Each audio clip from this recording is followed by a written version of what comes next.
I don't even know if I can even, as you know, Amy, I don't even know if it can even be described in words what Black Panther meant, what T'Challa meant, what many of those incredible characters meant, what that what Wakanda meant, what Wakanda still means to Black people, and particularly those of us who are really striving to be anti-racist, those of us who are knowledgeable about pre-colonial West African empires, those of us who know that the reason why there's so much poverty, for instance, in Africa is not because there's something wrong with African people, that if not for colonialism, if not for the slave trade, there may be a Wakanda.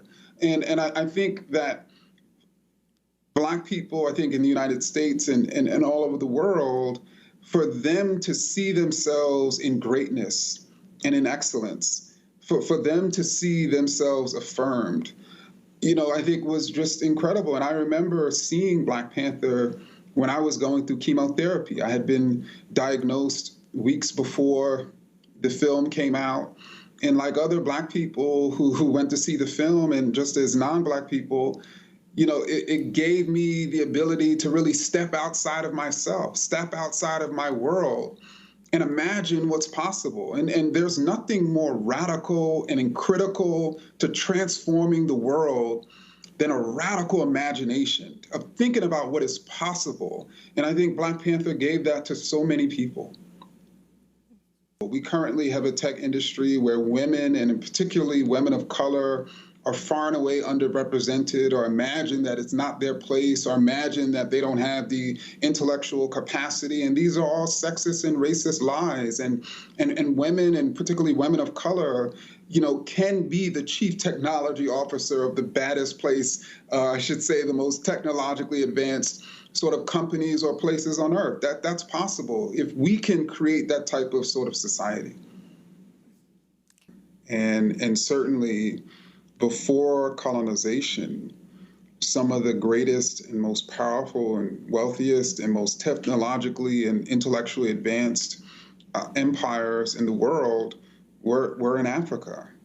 From Ghana, Mali, and Songhai. I remember over the weekend when I think it was Forbes magazine stated that Jeff Bezos was the richest man that ever lived. And a lot of people corrected him and said, no, actually Mansa Musa, who was the king of Mali, was reportedly even wealthier than Jeff Bezos. But indeed, Mansa Musa gave away a lot of his wealth. He actually traveled on this massive pilgrimage to Egypt, and he gave away so much gold in Egypt, he literally destroyed the economy. But people don't know these stories, right? We're not taught about pre-colonial West Africa. We're not even taught about Africa today.